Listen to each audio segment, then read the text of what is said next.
Tezkor xabarlar. Bir aqldan ozgan jinni bizani ikkita fuqaromizni garovga oldi. Qurollangan politsiya hozirgina binoga yetib keldi. Voqea joyida 9-fuqaro. Rahmat 4-fuqaro.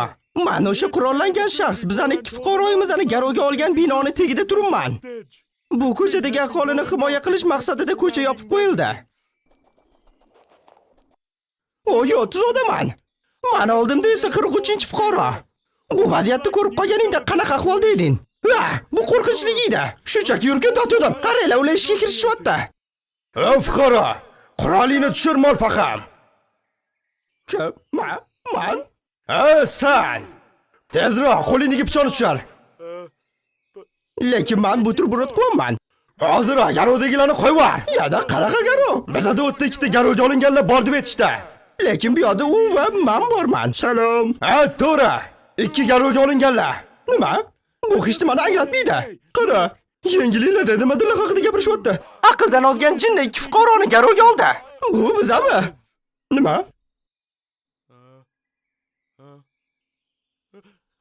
Bu sonsan, iflos. Men qo'lvar iltimos. Nima maqshimni temayapman. Iflos, sen nima xohlaysan? Men hech nimani xohlamayman. Shunchaki buterbrod tayyorlash xohlayman. Unga ozgina buterbrod beringlar. Hech kim zarar ko'rmasligi lozim. Ichkari kiramiz. Hay, qayerga to'san? Albatta intervyu olishga-da. Salom. Men qishloq yengiliklari dasturidan 9-fuqaro. Aqldan ozgan jinnilik bahsiga nima sabab bo'ldi? Men faqatgina buterbrod tayyorlash xohlayman. U menga tahdid qilyapti. Yo'q, unaqa emas. Agar bu yoqdan tirik chiqmasam, iltimos 4-fuqaroga aytinglar, uni sendvichini men yegan edim. Men buni bilardim. Juda ham qaltislashib ketdi. Hozir boshlashimiz kerak. Olg'a. Unda hozir o'shaylar. Ular olg'a. Nima qilyapsizlar? Endi sizlar ham hammalar garovdasizlar. Nima? Yo, lekin mahalla yashashim kerak-ku. Masada iltimos qilaman, meni qo'yib yubor. To'xtanglar. Men hech kimni garovga olganim yo'q.